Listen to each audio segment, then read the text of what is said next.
Welcome back, heroes and adventurers all.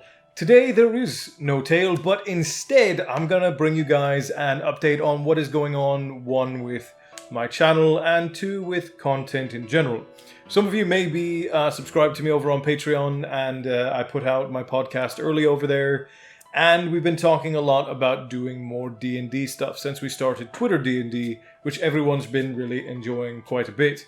So I have plans to launch a D&D server, and this will be for a discussion about D&D games, a whole Dungeons & Dragons tabletop community, which is more what it's going to be. It's not going to necessarily just be Dungeons & Dragons as much as it's going to be a tabletop community.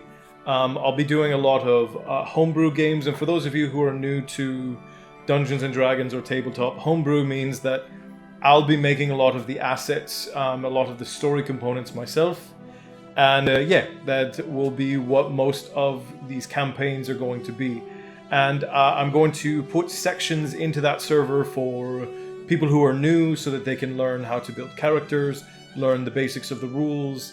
And I'm going to do some videos talking about like getting started with D&D and getting started in general with tabletop stuff, basics of the rules, and just explain things really plainly. Because when you look at the rule books for Dungeons & Dragons, it can be very intimidating, and it doesn't need to be.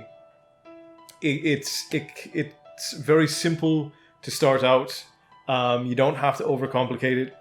So what I'm going to do, because basically what we've done is we're trying to set up the D&D on my Patreon page so that anyone who wants to join into a D&D game can. So we're trying to figure out a way to make that practical. So right now, anyone who is subscribed to the Patreon will have access to the D&D server. And then what we'll likely end up doing is we'll have one-time buy-ins for existing patrons. Existing patrons will have priority in the games. And it'll be just a one-time buy-in. You up your pledge for 1 month. And then you get a spot in the game. And then you're in the game for the duration of the campaign. That way, people aren't having to spend ludicrous amounts of money to be a part of the game. Because I also have to make it practical for me, because there's a lot of time that goes into building D&D campaigns. But the way that we've figured we will do this is we will create factions. I'm going to build a bunch of different factions, and if you are in the campaigns at all, or if you're subscribed to a certain tier, you will instantly get put into a faction. And certain tiers will get to pick their factions, otherwise it's going to be random. That way it's fair and the factions stay balanced. But each individual faction then will have a maximum number of members, and I will have admins who will be like deputy dungeon masters, who will then be managing those channels or servers, however we end up doing it. And I will master these campaigns, and then each faction will play through the campaign, and then we'll have like a prize or something that comes at the end of the game. We'll have like an accolades page inside of the server for the heroes who completed the campaigns the quickest, or who completed them the best.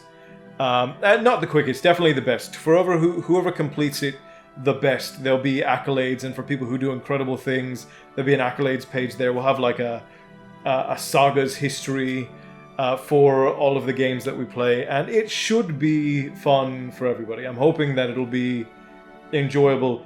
What I'm trying to do for Dungeons & Dragons and tabletop in general has never really been done, and I really want to make an effort to bring it to the people. I want more people to know this thing, because you guys all know I love storytelling. Storytelling is my passion. I have a whole podcast about it, which is Endless Epic. For those of you who don't know, you can get it wherever you listen to your podcasts. The reason why I do all of the lore videos is because I love the storytelling. Yes, I grew up with it, but I love lore because I love storytelling. I love the component of storytelling that makes up human history. That is my jam. So D&D is that embodied, and especially if you're an aspiring writer. Like if you're young and you want to learn how to write, start playing D&D, become a dungeon master, learn how to run a fun an engaging game, and you'll learn how to write good stories. A lot of modern writers played D&D when they were young, and that's what inspired them to write their own books.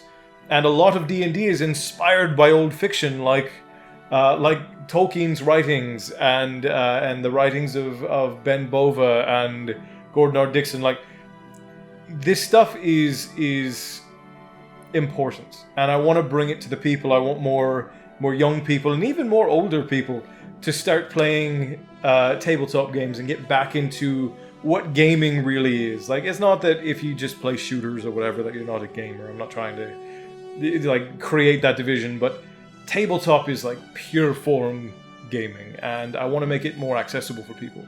So that's the goal of this.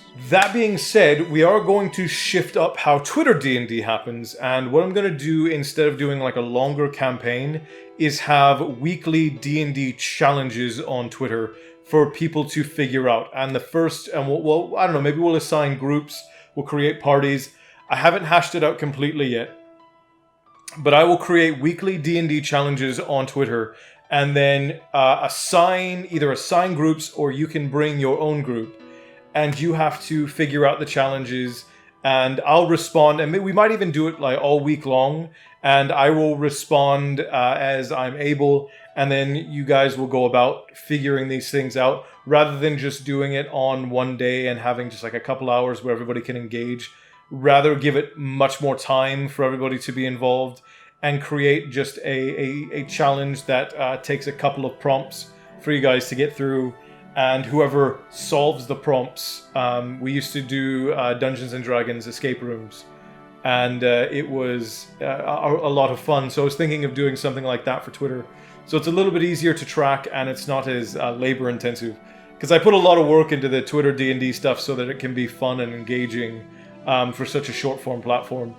And as far as I know, everybody's enjoyed it. If you haven't taken part in Twitter D&D, all of the videos are still up, so you can see the past of what's going on, and I have a recap that I'll put in the card here for the first game. I haven't done a recap for the second game yet.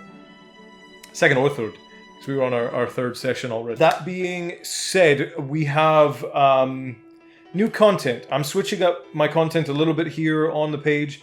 Wednesdays, I'm going to start trying to, at least every other Wednesday, I'm going to start trying to release a Let's Play of some kind. I've been doing a lot with my friend Killshot Kitty, and she's spectacular.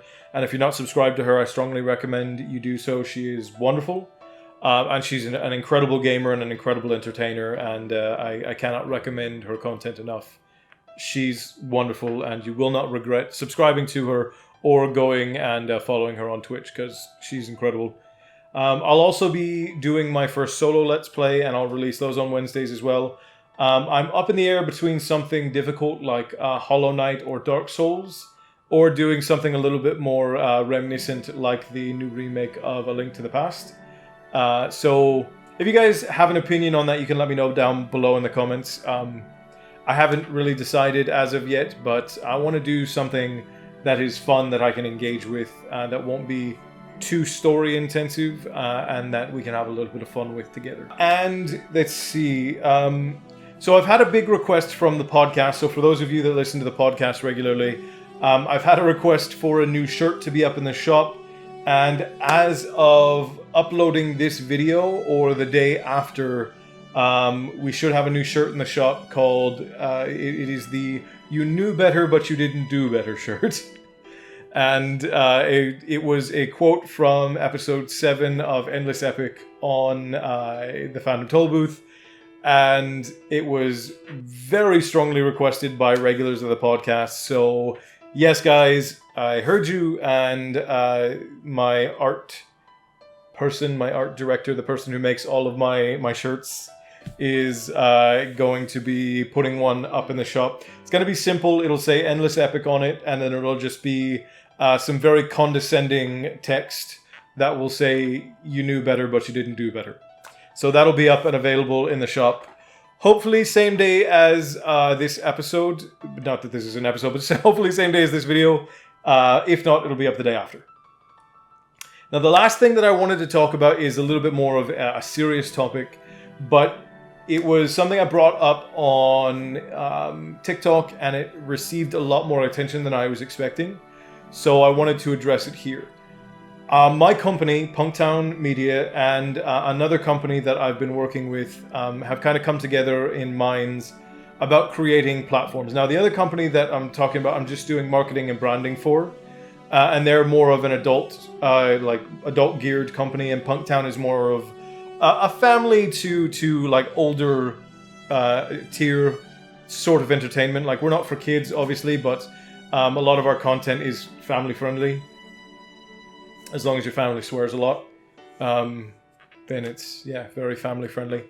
But I had mentioned that we were thinking about making a social media platform, and a lot of you wanted more information. So essentially it is this. We would start out with something simple, because just for scale, to run a server on the scale of what YouTube runs, the annual cost for that, what YouTube spends annually just to run their servers, nothing else but for the security, maintenance and personnel, and the space and cooling and the equipment to run their servers, YouTube spends in excess of $10 million a year on their server rooms. So it's huge, it's massive, it's a major investment to do something like that. So we've been wanting to do something like this for a long time, and it's in the plans for things that we're developing. It's just a matter of when we get the money to do it. But what we had considered was starting out with something simple. Short form video and perhaps photos. So something similar to what you get on Instagram. A server like that with minimal users can be run really easily. So a lot of people brought up, well, why don't you crowdfund it? Well, that's a huge crowdfund. Even if it is something that people want, people are doubtful, they're skeptical. Lots of companies have promised stuff like this and then never delivered. Now, if it is an undertaking that I take on, I'm going to make sure that it gets done right. But it's also something that people get impatient about. They want it to be all perfect overnight. And that's not how these things work. There's a lot of trial and error that goes into them, and there's a lot of development. So no matter what, this is something we want to make. How involved the community gets in it, or how much help you guys want to provide, that's entirely up to you. But I'm going to create an outline of what we want these social media platforms to be, and I'm going to put it up on my Reddit page, which is r/YeezusHeathens, for those of you that want to go and take a look at it. But essentially what we want a platform that is relevancy based.